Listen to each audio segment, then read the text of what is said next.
Olá, pessoas! Sejam muito bem-vindos ao Inconformados S.A., o podcast do portal Outros500.com, que é feito para você que deseja mudar a sua vida, saúde, finanças ou desenvolvimento, seja pessoal ou profissional. Olha só, alguns dizem, né, que o ano só começa depois do carnaval. Eu particularmente não gosto muito disso, mas se para você que está nos vendo ou nos ouvindo, essa teoria vale, eu tenho um bom recado para você. Chegou a hora de começar 2024 e a gente vai começar de uma maneira muito importante, organizando a nossa casa, o nosso bolso, as nossas finanças. Se você está perdido aí, não sabe como é que você vai se organizar financeiramente neste ano, ou se você tem um objetivo e quer saber de que forma você pode chegar nesse objetivo, de forma mais prática, de forma mais rápida, essa conversa de hoje é para você. Meu convidado, ele é consultor de investimentos e também educador financeiro. Helder Camp, seja muito bem-vindo. Obrigado, Dimas. Obrigado pela oportunidade. Eu estou muito feliz em bater esse papo. Eu particularmente gosto muito de falar de finanças. Eu acho que falar de uma forma, né? Falar de dinheiro não é só falar sobre dinheiro em si, né? Mas falar sobre finanças, principalmente sobre educação, é algo cada vez mais necessário para a gente, né? Com certeza, Dimas. A educação financeira, ela é algo que é importante para todo mundo, né? Lógico que a gente está hoje num país onde nem a educação básica a gente consegue entregar de forma correta, mas a educação financeira, a gente percebe um lapso muito grande de conhecimento em pessoas que têm um grande conhecimento em outras áreas. Então, você pega, por exemplo, diretores de grandes empresas, presidentes de grandes empresas, confundindo as siglinhas ali dos investimentos, né, e que não têm um conhecimento básico ali sobre finanças. Você pega médicos que ganham 30 mil reais por mês e conseguem ser endividados, né? Então, acho que a educação financeira ela não tem muito a ver com essa questão de educação básica. Ela tem mais a ver com uma questão ali necessária para as pessoas que lidam no dia a dia com dinheiro, né? Que tem um salário e que, de alguma forma, movimentam a economia desse país, né? Sim. E esse lapso existe. E eu fico pensando até que as pessoas geralmente imaginam, né? Mas saber sobre educação financeira já quer relacionar logo a investimentos, a índices, a tipo de investimentos. E não é exatamente só sobre isso, né? Tem muitos passos antes que já fazem toda a diferença uma vez que a gente saiba e coloque em prática, né? Sim, sim. O que eu costumo brincar, né, é que assim, muitas pessoas pegam ali a poupança para colocar na cruz e falar assim, não, é o pior investimento do mundo e tudo. Mas num país como o nosso, que o básico da economia financeira ainda não foi feito, se a pessoa ela consegue ter uma organização, um orçamento bem feito e consegue guardar um dinheiro, mesmo que seja na poupança, eu já me dou por satisfeito que a educação dessa pessoa já avançou muito além do que a de muitas outras pessoas que a gente tem no país, né? Óbvio, a partir do momento que você tem um volume razoável de dinheiro guardado, que você já se organizou, que você já conseguiu colocar o seu trem ali no trilho, óbvio que passa aí sim por essa parte de entrar em detalhes de investimentos, de produtos, né, saber o que a poupança rende, o que o outro ali rende, enfim. Aí você acaba evoluindo naturalmente. Né? Mas realmente, eu acho que o primeiro passo é a gente organizar essa primeira parte ali do orçamento, enfim, de sair das dívidas, os hábitos de consumo também é algo importante. A gente também trata nas nossas aulas lá na Veri um pouco sobre também essa questão desse background sobre dinheiro que a gente tem, né? Que são aquelas culturas, né, que a gente trouxe do nosso pai, né? Quem nunca foi, exato, dinheiro, né? Quem nunca foi no shopping com o pai, pediu um brinquedo e o pai falou assim, não tenho dinheiro para comprar, né? Então, acho que já nasce aí um pouco dessa cultura do dinheiro já não está sendo muito bem educado já ali quando você é uma criança, né? Então, é um pouco desse trabalho mais psicológico nesse começo que depois evolui aí para outros conhecimentos, né? A gente acaba partindo da premissa que educação financeira também é comportamental, né? Então... É muito comportamental. Muito comportamental. E principalmente nessa fase de organização e planejamento inicial, é mais comportamental do que efetivamente conhecimento. né? Porque eu comparo muito com a questão do exercício, da academia ou dos hábitos alimentares, né? Quem nunca foi numa academia por 3 meses falou assim, vou parar, não faz diferença nenhuma. Né? Quem nunca fez uma dieta por 3 semanas falou, vou parar, não fez diferença nenhuma. E na organização financeira é mais ou menos isso também, né? Você começa e depois de um tempo parece que o negócio não está fazendo efeito nenhum. Mas é o longo prazo que vai te ajudar, assim como no exercício físico e assim como na dieta.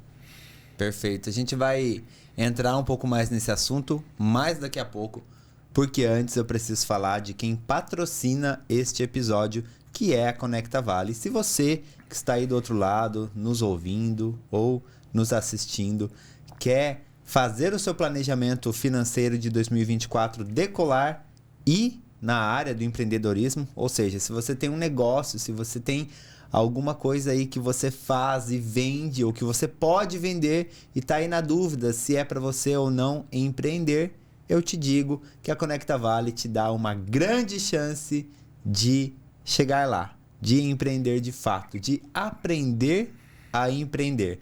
A Conecta Vale é uma rede de empreendedores que ajuda você a monetizar o seu conhecimento, a sua paixão ou a sua potencialidade, seja por aulas de empreendedorismo, por encontros de negócios, pelo networking com outros empreendedores que passam ou já passaram pelas mesmas dores que você, além de muitas outras oportunidades para que você desenvolva esse talento empreendedor e aprenda de fato a no dia a dia cuidar das suas finanças empreendedoras, da forma como você cuida do seu negócio, dos seus processos, dos seus produtos ou serviços. Se você quer conhecer a Conecta Vale, saber mais sobre esse trabalho maravilhoso que a gente faz aqui em São José dos Campos e região, basta você acessar o site conectavale.com ou pelo Instagram Conecta Vale Oficial, para você ficar sabendo de tudo e também para acompanhar os encontros de empreendedorismo e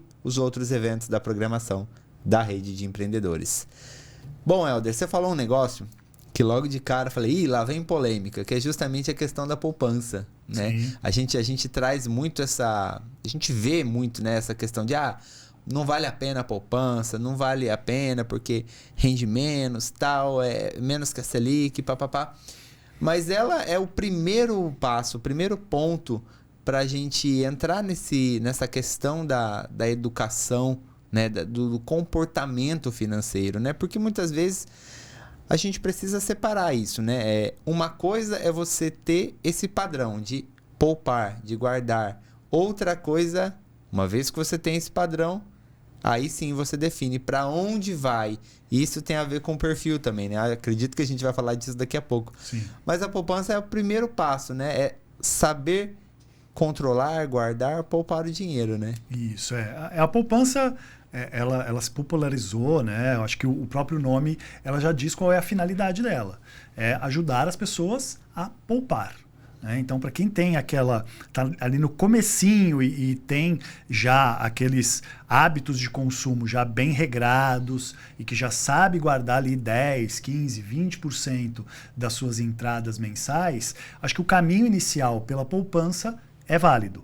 Óbvio, quando a gente fala que a poupança é o pior investimento do mundo para as pessoas, a gente quer dizer o quê? Que dentre as opções que você tem no mercado financeiro para investir e para ter melhores retornos, a poupança não é a melhor adequada. Tá? Ela pode ser, obviamente, o dinheiro da liquidez, ela pode ser ali aquele primeiro bolsão que você cria eventualmente para a sua reserva financeira, mas ela não necessariamente é um investimento, principalmente não é um investimento de longo prazo, porque quando você compara ali poupança com qualquer índice, seja inflação, seja CDI, seja qualquer outro que você queira ter como referência, é de longe a que menos vai rentabilizar para você. Mas dentro desse escopo de aprendi a guardar dinheiro, já está sobrando um dinheiro. Onde eu coloco isso? Não conheço nada de mercado, não tenho quem me ajude. A poupança é uma boa alternativa. E é engraçado que muitas vezes a gente fala, né? Uma coisa é você poupar dinheiro, mas chega uma hora que você bate ali o seu teto. Você não consegue mais, não tem mais da onde você economizar. Ou você faz renda extra, Isso. ou você diversifica ali a fonte, né, da onde você está investindo. Exato. E eu percebo muitas vezes em conversas que é justamente aí que as pessoas começam a se atropelar. Exato. Justamente por essa questão de onde investir, quais são as opções. E até porque as pessoas geralmente atrelam investir dinheiro a risco. E não necessariamente é assim, ou precisa ser assim, né? Exato. E uma coisa que a gente sempre traz, né, que eu acho que é importante a gente relembrar, é que assim, no Brasil, quem investe tem sempre aquela visão de risco, investir ações, né? É algo que pode me dar muitos ganhos, ou eu posso, inclusive, perder o meu dinheiro. Mas quando você vai nessa linha de levar esse conhecimento, a gente chega justamente nesse ponto. No Brasil, a gente tem uma das maiores taxas de juros do mundo. Uhum. Então, aqui, mesmo que você invista em produtos bem conservadores, você consegue bons resultados com esses investimentos. Lógico, a gente tem ali um histórico de inflação, você ainda é muito novo, eu também não vivi, eu era criança quando os índices de inflação beiravam ali os 3 dígitos, os 2 dígitos aqui nesse país, mas a gente tem esse histórico de inflação muito pesado aqui. Então, hoje, você ganhar da inflação é algo bom também, já é um grande começo também. Uhum. Então, é importante que você saiba o dinheiro que você tem, que é para reserva de liquidez, o dinheiro que você está poupando, de repente para algum objetivo, eu quero comprar um carro. Então, esse dinheiro eu não posso colocar em algo como ações, por exemplo, porque eu preciso de um tempo maior para esse investimento maturar e para efetivamente ele ter um retorno. Se eu tenho uma previsão de comprar um carro em 5 anos, ações não é para você. Uhum. Porque ações têm um tempo de maturação de mais de 5 anos, quem sabe até mais de 15, e mais de 10 e mais de 15 até. Tá? Então é importante saber diversificar os seus investimentos de forma que cada parte tenha um objetivo. Uhum. Você precisa ter um objetivo com aquilo. Sim. Né?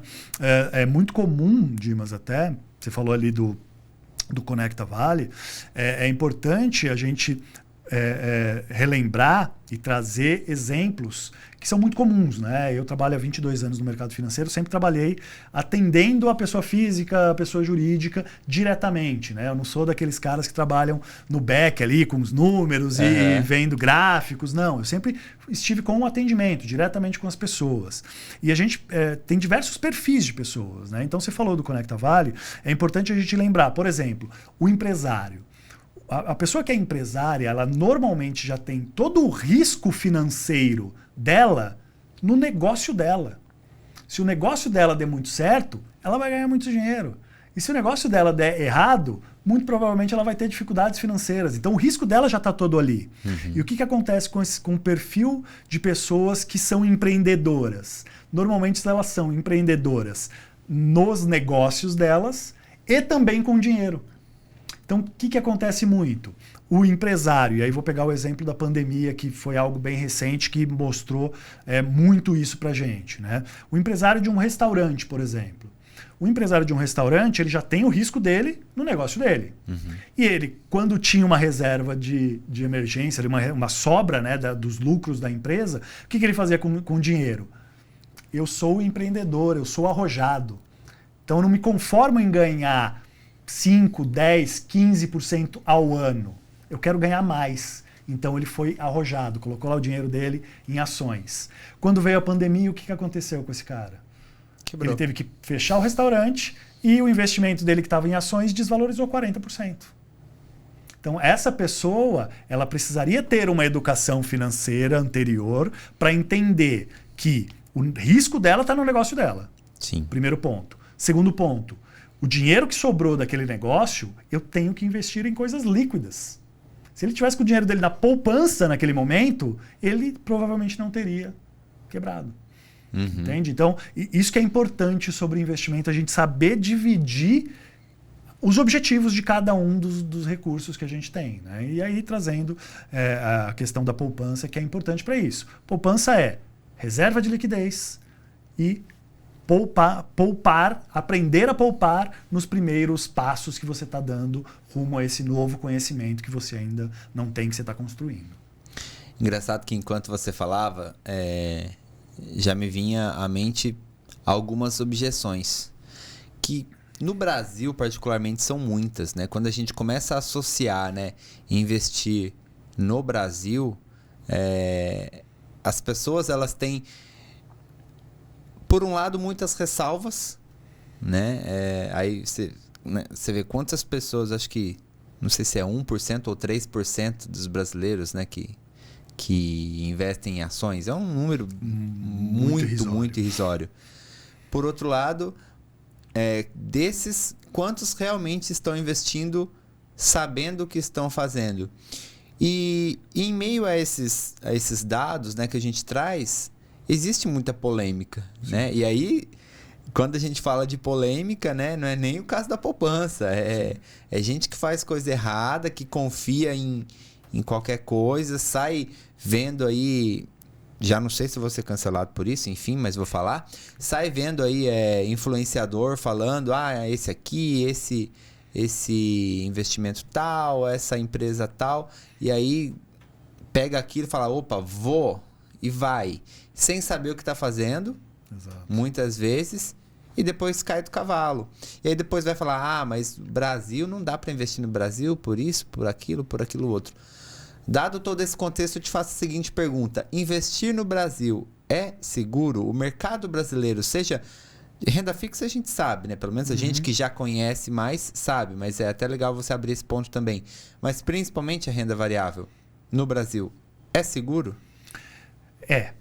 Dimas, a gente tem, óbvio, diversas ressalvas, diversos pontos a serem tratados nessa minha resposta. Não é uma resposta tão simples assim, como sim ou não, né?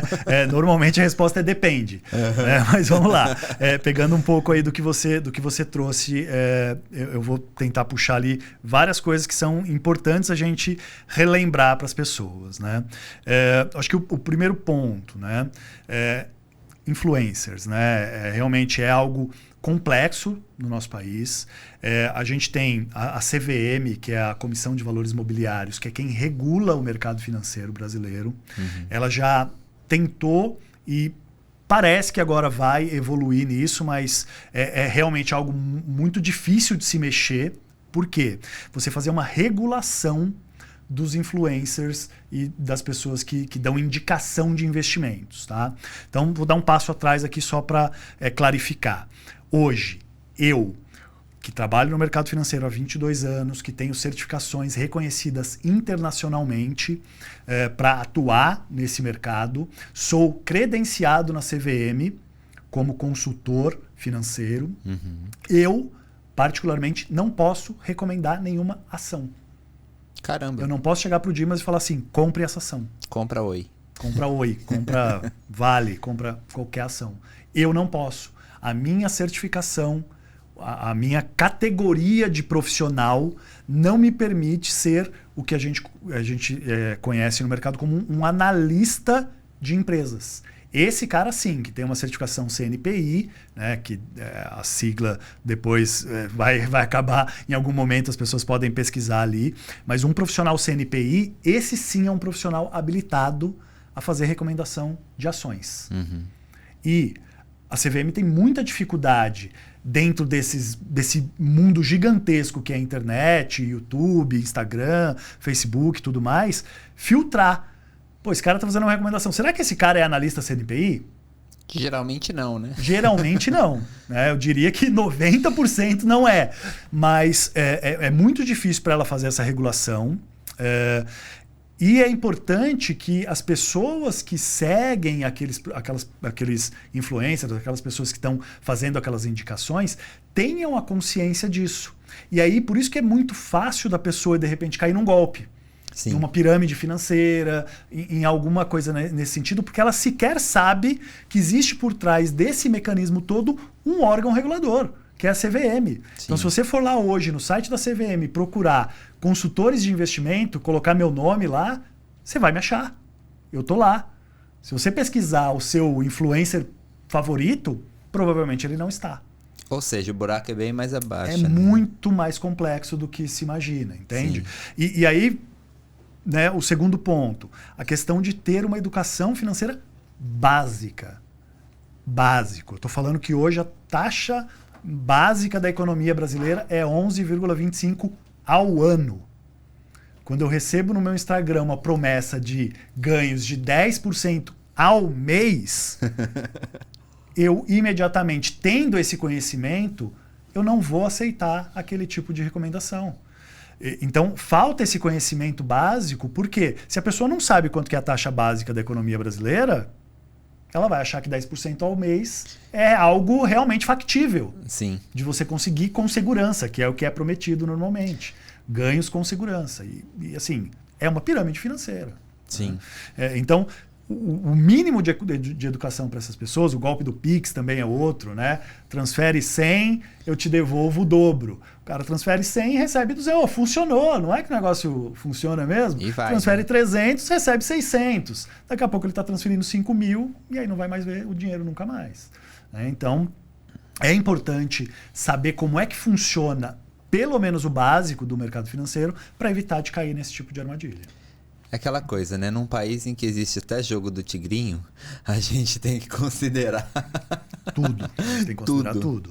Tudo. E assim, a gente também na Very, a gente dá aula também para o ensino médio, né? Aquelas crianças, né? Ainda crianças que estão partindo ali, estão saindo do ensino médio, estão indo para a faculdade, e daqui a pouco eles vão ter que gerenciar ali a sua casa, as suas finanças, né? Uhum. A mesadinha ali que de repente vai receber. Então a gente ensina essas pessoas e, por incrível que pareça, assim, muitas dessas pessoas que são de uma classe relativamente alta aqui na cidade tinham ainda essa questão não, mas apostas esportivas é investimento, né? Vocês vão ensinar a gente a fazer apostas esportivas. Gente, aposta esportiva não é investimento. Então, assim, realmente tem um lapso muito grande ali no conhecimento das pessoas e é importante a gente cada vez ir aproximando mais esse conhecimento. Né? Então, isso que você falou, né, da questão dos influencers. A CVM está tentando trabalhar para regular isso. É muito difícil, mas parece que agora ela vai conseguir, ela vai trazer ali alguns elementos importantes para tentar fazer esse filtro. Né? Uhum. Então, vamos torcer aí para que dê certo. E quando a gente fala assim, né, beleza, apostas esportivas não é investimento, jogo do tigrinho obviamente não é investimento, o que a pessoa que é mais leiga, que sabe muito pouco, às vezes não sabe nem, por exemplo, o que é a Selic e o quanto que ela comanda, entre aspas, a vida dela. Uhum. O que essa pessoa precisa saber logo assim, para iniciar nessa vida, né? Porque hoje, se a gente for fazer uma pesquisa básica na internet, vai ser uma enxurrada, e muitas vezes uma enxurrada desleal, né? A gente tocou nesse ponto dos influencers que não teria como não citar, porque a gente sabe que tá no hype, eles querem, né, engajar, influenciar e tal, mas muitas vezes... E assim, vou fazer um pouco de meia-culpa nesse meu discurso, porque muitas vezes são bem intencionados, mas a gente volta naquele ponto que a gente já bateu acho que 3 ou 4 vezes aqui nessa conversa. Existe, ou melhor, precisa existir uma base. Sim. E essa base, na maioria dos casos, não existe.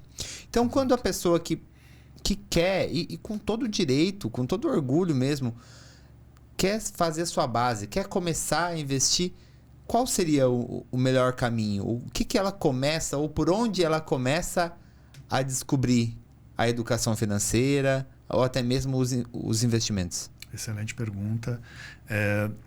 Conteúdo, a gente hoje tem de monte. Realmente você tocou num ponto ali importante, quando a pessoa ela quer começar a entender sobre alguma coisa, primeira coisa é pesquisar na internet, né, sobre aquilo, e vem de tudo. Né? E um ponto também importante que você citou, que é a questão das pessoas que elas os influencers, eles têm uma boa intenção no sentido de que isso se criou, como é que eu posso dizer, essa lacuna, ela estava lá para ser preenchida. Quando eu sou uma pessoa que quer uma informação sobre algo e eu pesquiso na internet e os canais oficiais, os consultores que são credenciados, não estão presentes ali entregando informação para mim, eu estou criando uma lacuna que foram preenchidos pelas pessoas que não têm as certificações e as condições de fazerem esse trabalho de indicação de o que fazer com o seu dinheiro. Contudo, não tinha o que fazer, era o que tinha, né? Se eu não tinha o cientista, eu vou pegar aqui uma pessoa que entende mais ou menos e que vai me explicar mais ou menos como é que funciona a coisa e eu vou ter que me dar por satisfeito por isso, né? Então, acho que o próprio mercado criou essa situação, né? Porque os canais oficiais não estavam presentes quando era necessário, né? Hoje, eles estão. Então, vou citar aqui alguns canais que são importantes, que as pessoas podem procurar e que conseguem acesso a informações fidedignas, informações que vão levar ela para o conhecimento correto, né? CVM, o canal oficial da CVM tem no YouTube, tem site, tem até aplicativo hoje, que tem uma parte educacional muito grande, muito vasta. Então, dá para começar por ali. A própria CVM, então, já tem um canal. Existe a Associação de Bancos também aqui no Brasil, que é a Ambima, né? Então, todos os bancos eles têm uma associação, que é a Ambima, que eles se juntaram justamente para fortalecer o conhecimento das pessoas sobre finanças como um todo, né? Então, também tem um canal no YouTube, também tem o site, dá para pesquisar, dá para obter bastante dado, bastante informação e bastante ensinamento ali nesses canais, tá? Inclusive, a gente usa até alguns vídeos ali da CVM e da Ambima nas nossas aulas que a gente dá aqui para as crianças na cidade e, eventualmente, também quando a gente tiver com um curso ali para adultos pronto, tem muita informação ali que dá para usar, né? Então, acho que o primeiro ponto é canais oficiais. Então, buscar ali, tentar se informar primeiro. Não quem é referência, mas quem é que regula, quem é o dono da informação realmente aqui no Brasil. Sim. Né? Daquelas informações que você está buscando. E ali sim dá para você beber de uma fonte limpa e transparente de informações bem interessantes. Uma coisa que é acho que muito comum, toda vez que a gente começa a investir ou abre uma conta numa corretora, né? Porque hoje ficou algo muito independente, né? Sim, é muito fácil, hoje muito rápido, né? A gente escolhe lá a nossa corretora preferida, ou muitas vezes do banco digital que já tem ali uma plataforma atrelada. E a primeira coisa que a gente vai fazer é justamente definir, e eu acho isso um perigo, já estou colocando mais polêmica aqui na conversa, eu acho particularmente um perigo, definir o nosso perfil de investidor com base em um quiz. Sim. Aí eu não sei o quanto eu estou sendo polêmico ou não, mas essa questão de atribuir um perfil investidor, né, que de certa forma é o que vai moldar ali o algoritmo do aplicativo, falar, para você isso é melhor, para você... De fato, essa questão de fazer um quiz ali, responder meia dúzia, 10 perguntas, é suficiente? O quanto que a gente precisa se conhecer, ou até melhor dizendo, de que forma a gente pode se conhecer para saber a qual tipo de risco financeiro a gente está propenso? Excelente pergunta, Dimas. Assim, só para clarificar, essa questão do quiz, né, que ele é conhecido no mercado financeiro por um termo em inglês que é o suitability, né, que é o questionário de perfil de investidor, né? Então, basicamente, ele te faz algumas perguntas, por quanto tempo você vai investir, você já investiu nisso ou não, e no final ele vai te dar ali um perfil de investidor, se você é conservador, se você é moderado ou se você é arrojado, e com base nisso, aí o seu banco digital e a ferramenta, hoje até a IA, ela pode dar recomendações de investimentos com base nisso, isso realmente é muito perigoso. Sim. Mas isso acaba sendo de novo, um problema que o próprio mercado, a própria regulação, os próprios órgãos criaram. Porque hoje eles obrigam que qualquer instituição financeira institua esse questionário. Só que ele foi criado com um bom propósito, que era defender os clientes conservadores. Então, uma vez que eu respondi o meu perfil e saiu ali que eu sou conservador, o banco não pode me oferecer coisas que são além do risco que eu estou disposto a correr.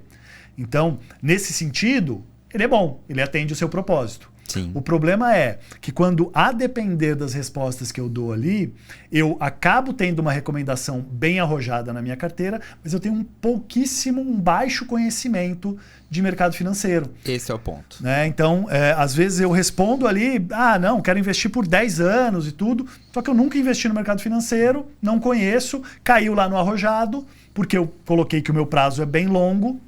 E quando eu começo a fazer os investimentos, eu pego uma pandemia, eu pego uma crise, eu pego um Joelis Day, eu pego uma série de acontecimentos ali que podem eventualmente levar o meu investimento a ter algumas perdas, né? E aí eu fico desesperado, porque aí a gente entra naquele ponto, né, que a gente começou a conversa aqui, de você se conhecer, de você saber quais são seus objetivos e de você eventualmente ter noção de que aquele pedaço que está no longo prazo, ele vai sim correr risco, mas ele é de longo prazo.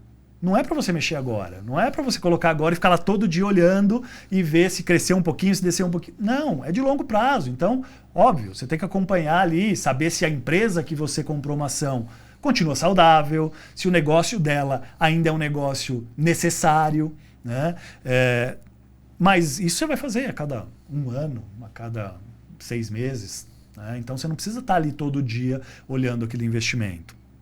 E aí quando a pessoa cai nesse tipo de coisa, a gente acaba criando aquelas pessoas que falam: ações é um jogo, né? Investir em ações não é para mim, né? Porque eu não sei lidar com as perdas, né? Mas ela só perdeu porque eventualmente ela resgatou o dinheiro. Mas se ela tivesse esperado, se ela realmente comprou uma empresa em que ela acredita, em que ela tem bons fundamentos, ela não precisaria ter resgatado, ela poderia ter esperado. E a gente, nas nossas aulas também, a gente traz muito isso, né? A gente tem gráficos que comprovam essa questão de você levar o investimento de longo prazo. A gente pega o exemplo da Apple. Apple, num determinado período de tempo, 2 anos, 1 ano, ela deu menos do que o CDI. Mas quando você alonga esse prazo e você tivesse insistido em investir em Apple por 10 anos, você teria tido 400% do CDI de retorno. Então, é muito importante a pessoa, quando ela está iniciando esse investimento, não confiar naquele resultado. Então, o meu conhecimento ele deve ser deve estar acima do que me foi recomendado. A priori, se o produto é muito complexo, se eu não entendo ele e se eu nunca investi nele, ele não é um produto para mim. Perfeito. Basicamente, esse é o filtro que você tem que fazer. Então, peraí, não entendi como é que funciona esse produto. Não é para você. E é legal que você está falando de coisas aí que já mostram o quão necessário é a gente conhecer e se aprofundar no assunto antes de tomar uma decisão dessa. Para depois não ficar comprando na alta, vendendo na baixa. Exato. E achar que o mercado que é ruim, né? Exato. E olha que interessante, né? Saber sobre a empresa, né? Quantas pessoas... Lá vou eu, polêmico de novo. Quantas pessoas será que sabem a saúde da empresa que está comprando na hora de comprar? Né? Que acompanha ali, sei lá, o balancete da empresa, a missão da empresa, qual é a tendência dela. Eu estou comprando a empresa X porque eu sei que ela vai, né, tem aí tá propensa a investir, a aumentar participação em tal área ou em tal área, ou porque o histórico dela dos anos anteriores mostra que a saúde da empresa tá boa e que nos próximos anos vai melhorar ainda mais. Quantas pessoas será que de fato fazem isso? É difícil. Aí você já está indo até muito além do que eu, como profissional do mercado, acho que deveria até, tá? Acho que para quem está começando... Ótimo, vamos estabelecer isso então. Porque na minha cabeça, e aí eu vou até abrir o jogo, eu não sou investidor de ações. Por quê? Porque eu não conheço. Perfeito. Não é nem tanto assim, porque o seu perfil... Não, eu acho que eu até entraria no jogo. Mas eu não conheço a fundo. Eu tenho esse background para poder investir em ações. Falar, eu já sei como funciona. Eu não sei. Excelente. Então, na minha cabeça é isso. Eu tenho que saber da empresa de fato para falar, vou comprar tantas ações. Vamos lá. Lógico que aqui, né, sendo bem transparente, né, eu, de novo, não tenho a competência técnica para analisar um balancete de uma empresa e fazer uma recomendação de compra. Eu, que sou um profissional do mercado financeiro. Que dirá a pessoa que ou está começando, ou que mesmo que tenha estudado um pouco ali, ainda carece de muitas informações e de muitos dados sobre a empresa. Tá? Então, nesses casos, o que a gente sempre recomenda? Né? Fazer algumas perguntas. Então, exemplo. Né? Peguei a Apple aqui como exemplo e vou continuar nela. Eu sei o que essa empresa faz? Primeira pergunta. Sei. A Apple faz celular e um sistema operacional que ela usa nos celulares, nos notebooks dela. Legal, então conheço a empresa. Essa empresa, quanto tempo de história ela tem? É uma empresa nova? É uma empresa antiga? O que ela já fez? O que ela deixou de fazer na história dela? Segundo ponto. Terceiro ponto. Se eu estou investindo em uma empresa para daqui 10 anos, né, num horizonte de longo prazo, eu vejo que essa empresa hoje, óbvio que é uma pergunta difícil de responder, mas que com um pouquinho de racionalidade a gente consegue chegar lá. Eu vejo essa empresa daqui 10 anos prosperando ainda? Tá? Então, essas pequenas perguntas começam a te dar alguma base para você entender um pouco mais da empresa. Então, pesquise sobre a Apple. Pesquise sobre a história da Apple e pesquise o que a Apple está fazendo hoje para continuar sendo competitiva daqui 10 anos. Isso é o básico que você precisa saber. Lançar balancete. E aí a gente tem... um monte de número, não vai entender nada. Não vai entender nada. E a gente tem aí um caso recente, que é a Americanas, que provou pra gente que olhar os números também não é suficiente, porque ali tinha uma fraude envolvida, tinha toda uma questão que maquiava os números para que a empresa pudesse parecer saudável e que as pessoas continuassem investindo nela. Né? Então, vou pegar outro exemplo, outra empresa aqui, que foi uma empresa disruptiva recentemente. Né? Netflix. Hoje, eu assino Netflix? Bom, primeira pergunta. Eu sei o que a empresa faz? Eu sei, é uma empresa de streaming e que está agora produzindo diversos programas de forma autônoma. Sei o que faz. Segundo ponto, qual a história da Netflix? Como que ela nasceu? Como é que ela surgiu? Ela nasceu matando outra grande empresa, que foi a Blockbuster. Então, já começa aí, quem que vai matar a Netflix daqui a 10 anos? A Disney tem esse potencial? A própria Apple tem esse potencial, o Google tem esse potencial de matar a Netflix daqui a alguns anos? Então, respondi as 3 perguntas. A partir do momento que eu, como consumidor, entendo que a Netflix não é mais um produto para mim, significa que é a hora de eu desinvestir o meu dinheiro dessa empresa. Porque se quando eu tinha ações da Blockbuster, há alguns anos atrás, eu deixei de ir à Blockbuster para alugar um DVD ou qualquer coisa ali, que eu tinha um Blu-ray, né, na época, e comecei a assinar a Netflix, é um sinal para mim de que a Blockbuster daqui 10 anos não vai mais existir e que provavelmente é a Netflix que vai ter substituído essa empresa. Então, os meus comportamentos como consumidor definem um pouco do que eu posso fazer como investimento também. Perfeito. Então, hoje eu tenho um celular, todo mundo tem um celular. Ou ele é Apple, ou ele é Google. Android, né? O meu é Samsung, o meu é Motorola. Não, mas o sistema operacional que está por trás do seu celular é da Google, é o Android. Né? Você se vê consumindo esse produto daqui a 10 anos? Me vejo.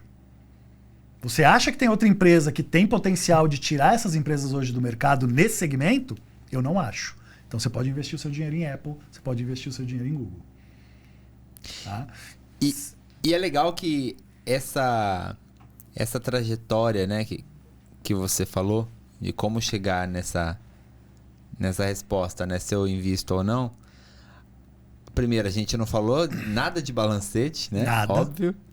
Mas a gente em nenhum momento também falou assim, vamos analisar gráfico. Não também. Que também não quer dizer nada. Não quer dizer nada. Não é porque a empresa cresceu 200% em um ano que ela vai continuar crescendo 200% todos os anos nos próximos 10 anos.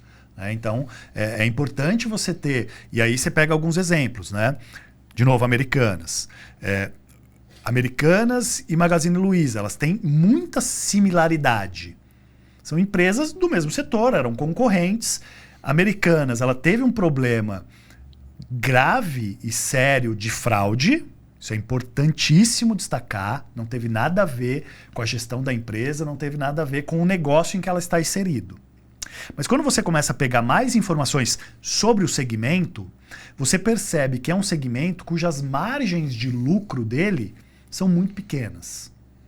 Então, por que a Americanas teve que fazer o que fez? Porque as margens dela eram muito pequenas. E para ela continuar crescendo, ela precisava maquiar o balanço dela para dar uma cara de que, estou crescendo de forma saudável, para ela continuar pegando dinheiro emprestado e continuar crescendo. Sim. Então, Magazine Luiza hoje, para mim, é um caso complexo de analisar. Por quê? Porque está inserido no mesmo segmento da Americanas, que é varejo. Não estou dizendo que a Magazine Luiza vai fazer uma fraude, vai tentar burlar balanço, nada disso. Mas é um segmento difícil de trabalhar. Os empresários do segmento de varejo deviam ter uma estátua em cada canto desse país, porque é um segmento extremamente difícil de trabalhar. Uhum. Só que as margens deles são muito apertadas. É o tipo de empresa que tem um risco enorme de se investir. Porque qualquer tremidinha que o mercado dá, a empresa talvez não consiga sobreviver mais. Sim. Entende? Então, conhecer esse setor. Então, vamos lá. Voltando um pouco aqui, trazendo agora sobre setores. Todo mundo paga conta de luz. Você pode, eventualmente, deixar de comprar um celular novo, e aí você não compra a Apple e nem Google, mas você dificilmente vai deixar de pagar a conta de luz da sua casa. Sim. Que empresas que te mandam um boleto todo mês no teu e-mail ou na tua casa, hoje todo mundo recebe via e-mail, e que você pode investir porque está num setor que a gente chama de um setor resiliente. Eu vou deixar de comprar celular e a Apple pode ter um problema se eu tiver uma crise grande no mundo. Eu vou deixar, eventualmente, de comprar nas lojas de varejo, né, aquelas bobeirinhas, brinquedinhos, porque isso não é essencial para mim. Uhum. Essencial para mim hoje é ter uma conta de luz, ter uma conta de água, ter comida na minha mesa. Isso é essencial. Então, esses setores a gente sempre considera setores resilientes, que independente da crise que aconteça, eles normalmente estão bem. Sim. Porque é o que eu falei, a pessoa não deixa de pagar a conta de luz quando tem uma crise, quando perde o emprego. O banco entra nessa jogada. Também é um dos segmentos que assim, cada vez mais, pelos bancos digitais, alguns bancos estão perdendo ali um pouco de capilaridade, mas assim, é um serviço que sempre vai estar aí. Sim. Né? Sempre vai estar aí e dificilmente a gente vai ter uma substituição disso, né? A própria Apple lançou lá o cartão de crédito e tudo, mas ela precisou de um banco por trás para fazer esse lançamento. Então, quer dizer, por mais disruptiva que a empresa seja, por mais que ela queira quebrar algumas barreiras, o mercado financeiro ele tem uma regulação. Então, não é qualquer um que pode sair emitindo cartão de crédito por aí. Você precisa ter uma empresa, uma instituição por trás. Então, o banco acaba sendo também um dos resilientes aí das empresas que a gente investe. Né? Sim, eu até me lembro que quando começou esse boom, né, no caso dos bancos digitais, muitos deles estavam atrelados a bancos tradicionais, grandes, né, aos bancões aí, exato. Mostrando que querendo ou não, a disrupção ela existe, mas veja bem. Eu acho que o Nubank é o grande exemplo de banco que nasceu e cresceu ali meio que sozinho, sem muita dependência de outros grandes bancos, né? Mas a grande maioria deles que vieram depois, principalmente, tem um pé ali com os grandes bancos, sim. Não tem como não lembrar de uma velha piadinha. Mas o Nubank não tem agência, né? Exato.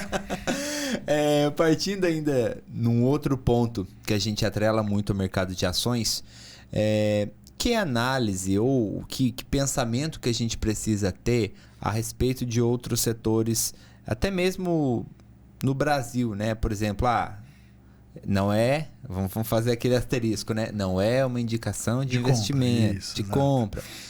Mas, por exemplo, por que eu deveria considerar ou não uma Vale? Ou alguém dessa área industrial que é bem pujante no Brasil, por exemplo? Até para entender essa questão de ligação, né, dentro desse segmento de ações. De novo, a gente vai um pouco mais longe ali do que a gente deveria para tratar disso com pessoas que ainda não têm algum conhecimento, né? Mas, por exemplo, Vale, né? Tem muita influência de China, né? Então, o preço do metal no mundo afeta o preço do aço, afeta a Vale. A gente teve um caso pontual que foi Brumadinho, que pode afetar. Então, assim, o que é importante para toda pessoa quando ela vai fazer esse tipo de investimento?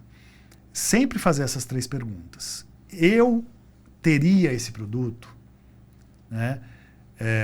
O que essa empresa faz? Ela faz isso. Tá, eu compraria isso? Eu teria isso? Eu assinaria uma mensalidade com essa empresa? E por último, essa outra pergunta. Ela vai continuar existindo?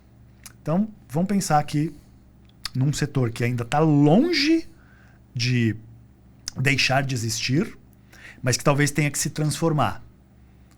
Setor de petróleo.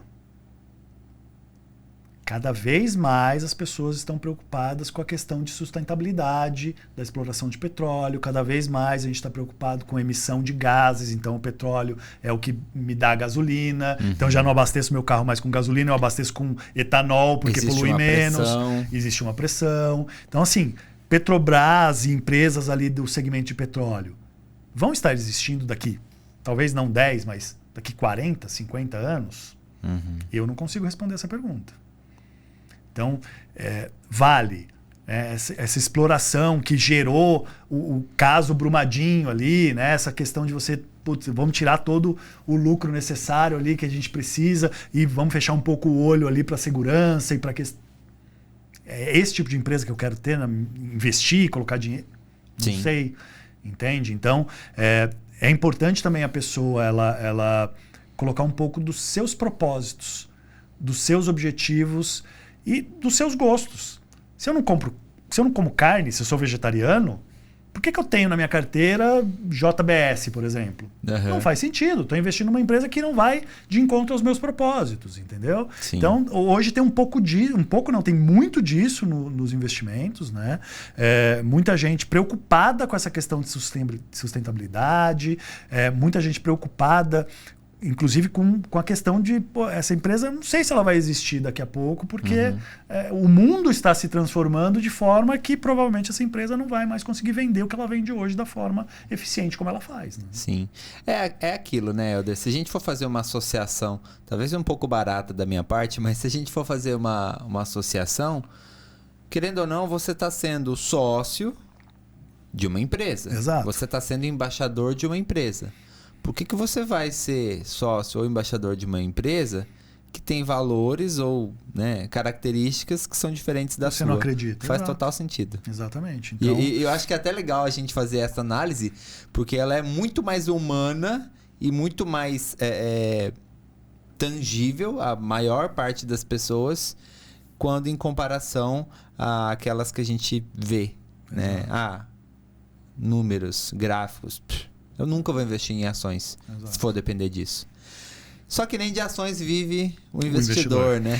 Nem de ações e nem de poupança, né? Existe um meio termo aí. Exato. E eu acho que é até legal a gente trazer para essa conversa também, porque muitas vezes as pessoas sabem que não querem investir em ações, que não é algo para elas, mas acabam se atrapalhando, né? Ah, mas o que é o CDI? O que é LCI? CDB? Não sei, sigla, né? A fundo de investimentos, fundo disso, daquilo, e se perdem completamente. E acabam indo para onde? Para poupança. Exato. E quando a gente fala desses tipos de investimento, são mais atrelados a perfis mais conservadores, né? Exato. Os ativos de renda fixa, né? Eles têm ali três grandes empresas ou participantes que podem emitir ativos de renda fixa. Aí, voltando um pouco até para ficar mais claro, né? Um ativo de renda fixa nada mais é do que um empréstimo que você está fazendo para outra instituição, seja ela financeira ou uma empresa qualquer, ou até para o próprio governo federal. Então, que é o Tesouro, por exemplo. Que é o Tesouro, por exemplo, exato. Então, o que eu estou fazendo com o meu dinheiro? Eu tenho uma sobra de dinheiro, estou emprestando para alguém. O que ele vai fazer com esse dinheiro? Cada empresa, cada segmento vai dar um destino para aquele dinheiro. Então, vamos lá, exemplo. Estou emprestando meu dinheiro para o banco. Poupança é uma opção. O que o banco vai fazer com essa poupança? Esse dinheiro da poupança serve como lastro, ou seja, entre aspas, garantia para o banco fazer empréstimos de financiamento imobiliário. Então, basicamente, quando eu coloco meu dinheiro na poupança, eu estou incentivando o mercado imobiliário. Ok? Se o cara que fez um empréstimo imobiliário, de financiamento imobiliário com o banco, deixar de pagar, o meu dinheiro está com algum problema? Não. Porque o banco está intermediando essa operação. É diferente de o Dimas chegar para mim e falar assim, Dimas, o Helder, tô com dinheiro sobrando aqui. Ah, Dimas, me dá o dinheiro aqui então que eu vou comprar um imóvel e eu vou te pagando aos poucos, tá? E eu te pago uma taxa de juros boa. O risco é todo seu. Né? Com o banco intermediando, não. O banco é que assume esse risco. Tá? Então, uma vez que eu emprestei meu dinheiro para o banco através da poupança, o banco pegou esse dinheiro e aplicou no negócio dele. Qual que é o negócio do banco? Dinheiro. Então, juros, né? Então, ele me paga poucos juros e ele ganha mais juros ali na outra ponta com o empréstimo que ele fez. Que aí você tem o spread bancário, que é o que a gente costuma falar no mercado, essa palavra spread.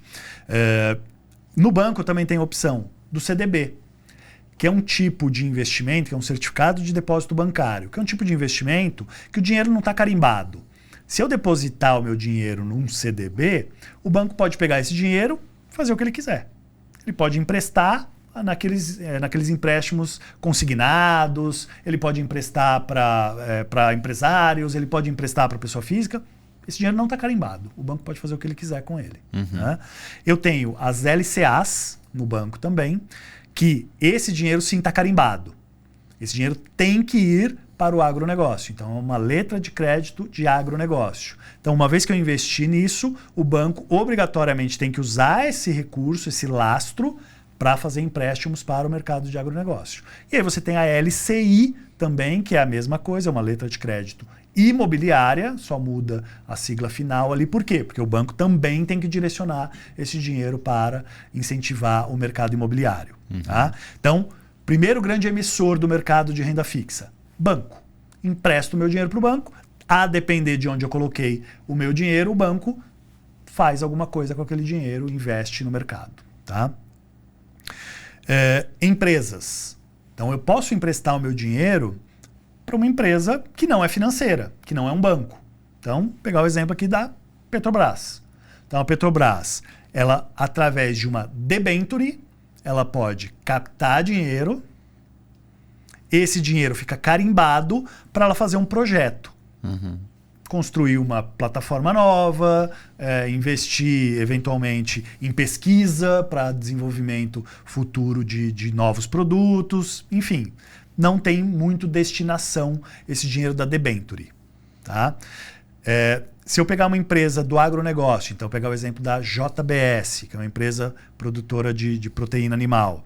Se eu colocar o meu dinheiro num CRA, que é uma emissão dessa empresa, eu estou emprestando dinheiro para a JBS, que é uma empresa do setor do agronegócio, então por isso CRA é um certificado de recebíveis do agronegócio. Então, essa empresa que é do agronegócio vai pegar esse dinheiro, vai investir, vai comprar gado, vai comprar terra, vai fazer o que ela tem que fazer dentro do segmento dela.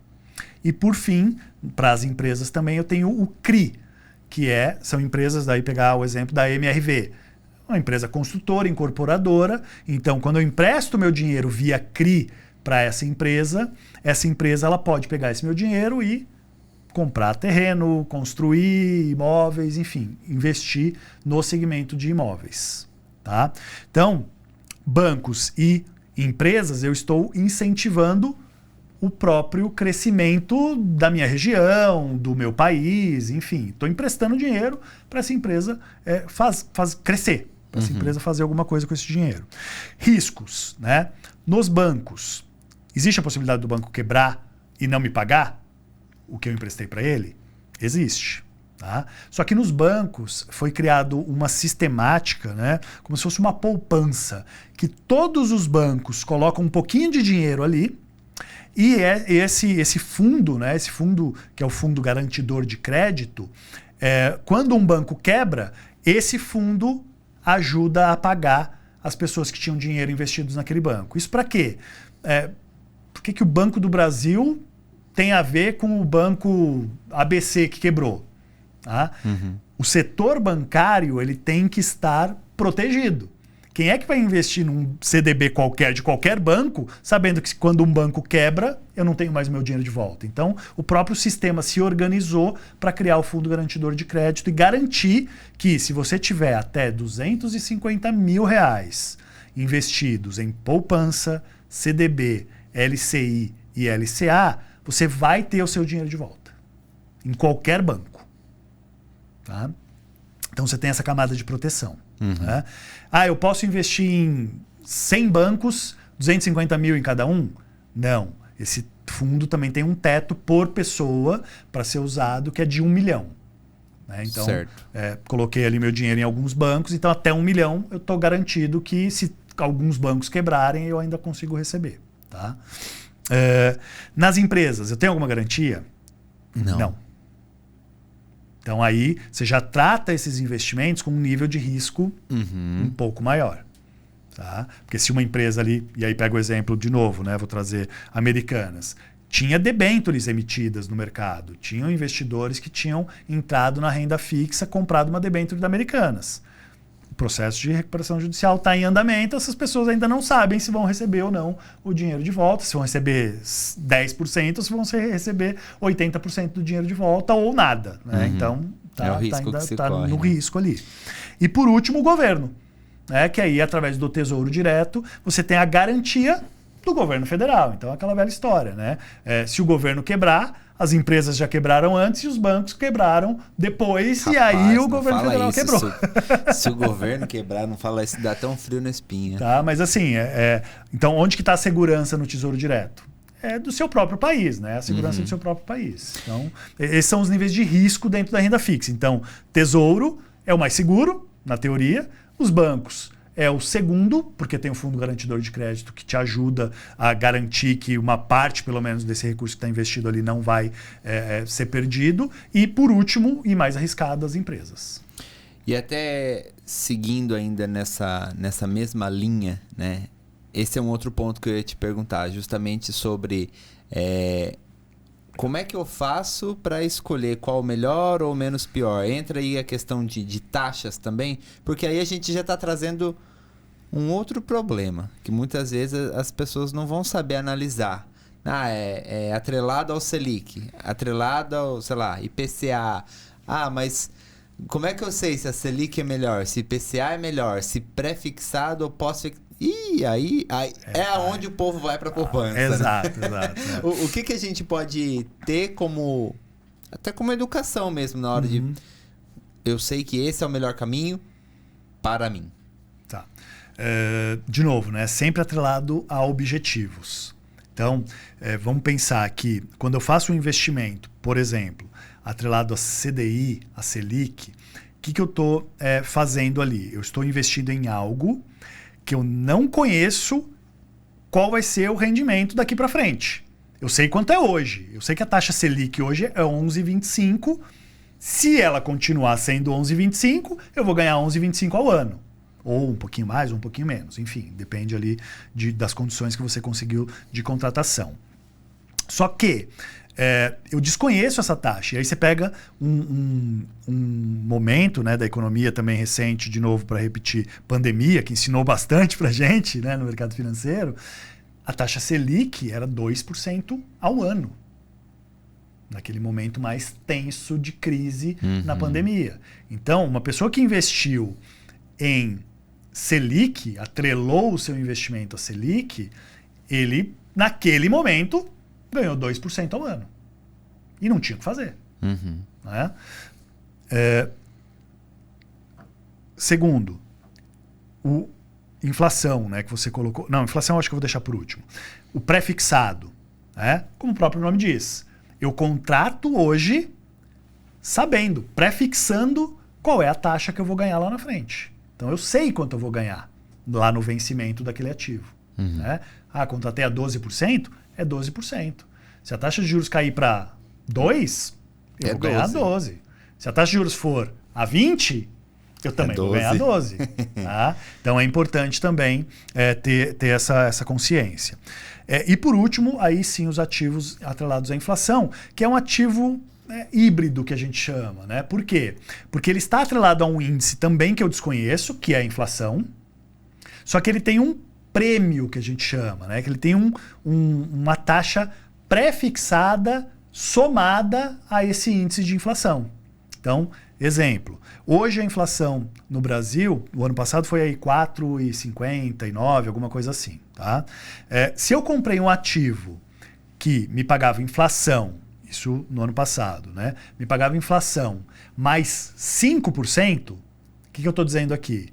Que eu vou ganhar inflação, não sei quanto ela vai ser, só que em cima da inflação eu vou ganhar 5%. Tá? Não é 12%, que é o que está travado ali no pré-fixado, e também não é só a parte que balança ali, que é uma taxa CDI, por exemplo, que foi 13% recentemente, mas já foi 2% lá no passado. Então, aqui eu trabalho com um objetivo amarrado a preservar o meu patrimônio contra a inflação. Porque se eu vou ganhar inflação mais uma taxa fixa, não interessa para mim quanto vai ser a inflação. Se a inflação foi 1%, legal, eu ganhei 5% em cima da inflação, que foi 1%. Então ganhei 6%. Tá ótimo. Só que se a inflação foi 20%, eu ganhei 5% em cima da inflação, que foi 20%. Então eu ganhei 25%. Tá? Então aqui você tem uma proteção mais interessante contra a inflação. Né? E aí você começa também a trabalhar no psicológico também das pessoas a questão de prazo. Então, às vezes a pessoa coloca ali o dinheiro dela e aí vamos lá, vamos exercitar aí o que eu ensinei antes, né? CDB, o que é um CDB? Um certificado de depósito bancário emitido por um banco e eu coloquei 200 mil lá. Né? Se eu tenho 200 mil, então eu estou protegido lá pelo fundo garantidor de crédito, que o teto é 250 mil. Ótimo. Só que esse CDB estava atrelado à inflação, que é o IPCA, que é a sigla da inflação, do índice que é medido a inflação aqui no Brasil, oficial. Né? Então, IPCA mais 5%. Então, lá em 2023, em 2 de janeiro, eu coloquei 200 mil ali. Tá? Em 28, 29 de janeiro, lá que foi o último dia útil daquele ano, o que eu ganhei? 4,59%, que foi o que a inflação deu, mais 5%. Teria ganhado, então, 9,59%. Quanto foi a taxa Selic nesse período? 13 alguma coisa, 12,5, alguma coisa assim. Helder, perdi dinheiro então, porque na Selic eu teria ganhado 13, 12, ou se eu tivesse colocado num pré-fixado também, travando a minha taxa lá em 12, 13, 14, eu teria ganhado mais. Excelente, pega a sua máquina do tempo, volta lá e investe nisso então, porque é a única forma de você saber o que vai acontecer e saber o que você vai ganhar. Então, aí começa uma palavrinha que a gente sempre usa nas nossas aulas também, que eu sempre brinco, né? Que quando o aluno entra na minha aula, tem 2 coisas que ele precisa sair de lá sabendo. A primeira é essa palavra, a segunda é diferenciar, no mínimo, o que é o índice CDI do CDB, né? Então, diferenciar essas duas siglas é o mínimo que o cara tem que sair sabendo das minhas aulas, né? E a segunda coisa é diversificação. Isso é mais antigo do que tudo, né? Do Não coloque os seus ovos numa cesta só, né? Exato. Então, assim, o pré-fixado é o melhor? Eu não sei. Qual que é o teu objetivo? O meu objetivo é guardar esse dinheiro por 5 anos. Uhum. Tá bom. Olhando para o cenário daqui 5 anos, eu sei quanto vai ser a inflação? Não sei. Eu sei quanto vai ser a taxa Selic? Não sei. Então eu vou colocar meu dinheiro no pré-fixado para ganhar essa taxa fixa aqui? Se você quiser, você pode, mas fique ciente que a Selic pode ser maior, a inflação pode ser maior do que o que você vai ganhar aqui. Sim. Você está preparado para isso? Não estou preparado. Então o que eu faço? Põe um pouquinho aqui e um pouquinho aqui. Diversifique. Sim. Tá? Então pega 3 CDBs. Pega um CDB atrelado à Selic, um CDB pré-fixado e um CDB atrelado à inflação. Com isso, você vai ser a pessoa que acertou e que ganhou mais dinheiro? Provavelmente não. Mas as suas chances de ganhar um pouquinho mais do que o cara que só escolheu um deles é maior. Acho que a nossa conversa amadureceu o suficiente para poder falar agora, né? Mas você vai ganhar mais que quem investiu na poupança, que é 70% da Selic. Exatamente. Ainda assim, você vai ter um ganho bem acima disso, né? Então, basicamente, hoje, o que as pessoas precisam entender, né? Que não existe, no mercado financeiro principalmente, almoço grátis. Então, não existe um ativo pré-fixado que me paga muito mais do que a Selic. Não existe um ativo atrelado à inflação que me paga muito mais do que a Selic. Então, eu sempre volto para a Selic porque ela acaba sendo a nossa referência. Então, acompanhar as notícias e acompanhar a Selic, o CDI, né, que é um índice que deriva da Selic, é o mínimo que você precisa saber para, voltando lá, não cair em golpe. Então, se a Selic é 11, não existe investimento que me paga garantido 200 no ano. Não existe. Que seja 3% ao mês. Não existe. Não existe. Tá? 2% ao mês. Não existe. Não existe. Tá? Então, sem risco, né? Sempre lembrando. Lógico, eu posso comprar uma ação hoje e ela disparar e eu ganhar 200% no ano? Posso, mas, de novo, é uma ação, é renda variável. Tá fora do escopo de segurança. Aqui, do mesmo jeito que você ganhou 200%, você pode ter perdido todo o seu dinheiro se você comprar uma empresa que quebrou, que faliu. Tá? Então, só para deixar isso bem claro. E aí, nesse ponto, o que eu ouço quase que diariamente no meu trabalho é esse. Qual que é o melhor investimento? A resposta é depende. Depende do teu objetivo, depende do teu prazo, depende do seu nível de conhecimento. Sim. Né? Então, se eu disser para você hoje, coloque o seu dinheiro em um ativo IPCA+, você está ciente de que IPCA é um negócio que eu não sei quanto vai ser daqui 2 anos, que é talvez ali o vencimento? Eu não sei quanto vai ser o IPCA. Então, assim, a gente está colocando aqui para você ganhar alguma coisa acima da inflação. Né? Então, tendo essa compreensão, começa a ficar fácil de a gente fazer essa diversificação. Né? E se você não sabe o que fazer, diversifique, né? E se atenha a esses prazos. Né? Se o meu investimento é focado para usar o dinheiro daqui a 1 ano, não adianta eu colocar num ativo que vai vencer daqui 10. Né? Tem que estar alinhado isso, né? O prazo que eu tenho para usar esse dinheiro com o prazo que o ativo e o produto vai vencer. Sim. E é legal que a gente chega nessa altura da conversa já com boas percepções de o que fazer, né? A partir do nosso perfil, a partir daquele momento que a gente se reconhece como potencial investidor, né? Exato. E muitas vezes a lição de casa, o básico do básico a gente não fez, que é saber poupar, que é aquilo que a gente falou lá no começo da conversa, né? Opções a gente tem, a gente precisa ter essa consciência de buscar o conceito, o conteúdo, para saber tomar as decisões mais assertivas, né? Exato. Porque a gente, é como a gente falou, né? O mercado brasileiro de investimentos, tanto o mais arrojado, quanto principalmente o de renda fixa, né, o conservador, ele é seguro. Sim. Né? Tudo tem a ver com o que a gente quer, o quanto a gente está propenso a investir, a liquidez, né, do investimento. Necessidade, né, de ter acesso ao recurso. Né? E principalmente o quanto que a gente tem para investir também, Exato. né? Ou seja, não... Acaba que não é um bicho de 7 cabeças, né? No fim, não é. Assim, a gente atende ali na Very consultoria, né? Não na parte educacional, mas na consultoria. Como eu falei, diretores de empresas que assim, não tem a menor noção do que é o quê, sabe? Então, é difícil eu querer exigir isso num nível ainda mais baixo ali de formação, que é o público majoritário brasileiro. Mas a gente tem que começar. A gente tem que ter um ponto de partida. Né? E esse ponto de partida, obviamente, a Very tem ali no braço educacional dela, tentando levar isso a cada vez mais pessoas. Né? Então, a gente vai desenvolver um curso online, porque só em São José também não dá para ficar, a gente tem que expandir, a gente tem que crescer isso e levar esse conhecimento para mais pessoas. Né? Mas já no nosso curso presencial, a gente já sente a diferença. Né? Os nossos alunos saem sabendo mais do que os pais conhecem de mercado financeiro das nossas aulas. Então, para mim, isso é um ganho assim, sem precedentes. Né?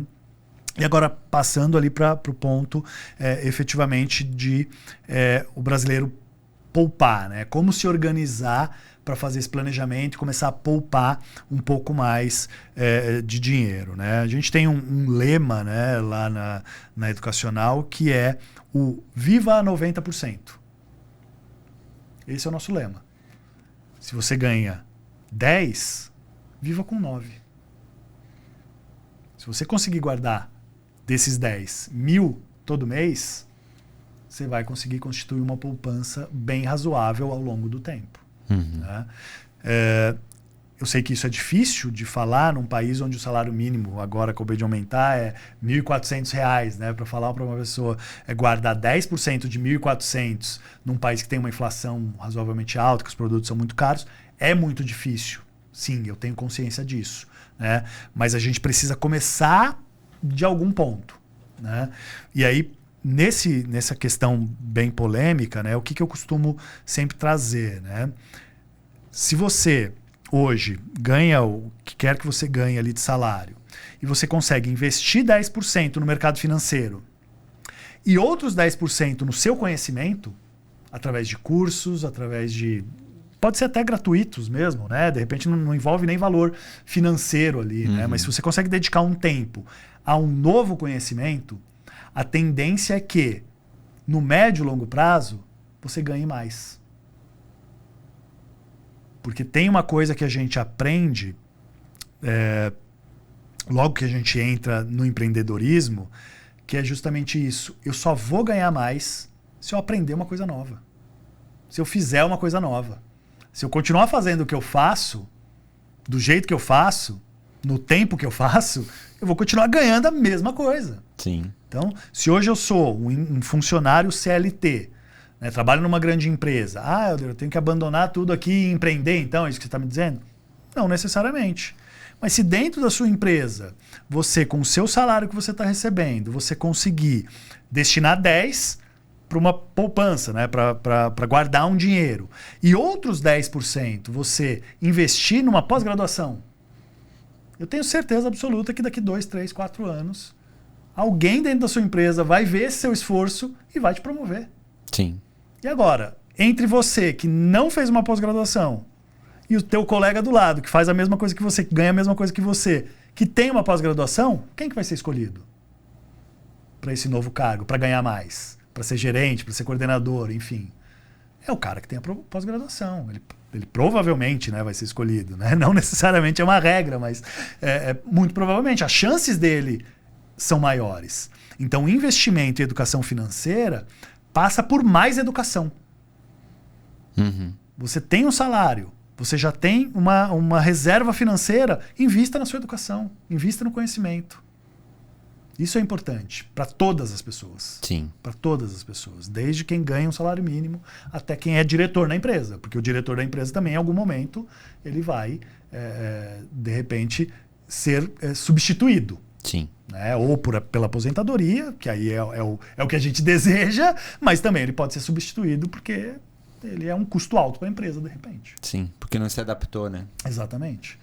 Então, essa parte do planejamento inicial ali, do guardar dinheiro, a gente sempre recomenda isso. Viva 90%, guarda 10% e, se possível, pega mais 10% e investe no seu conhecimento. Desenvolva-se.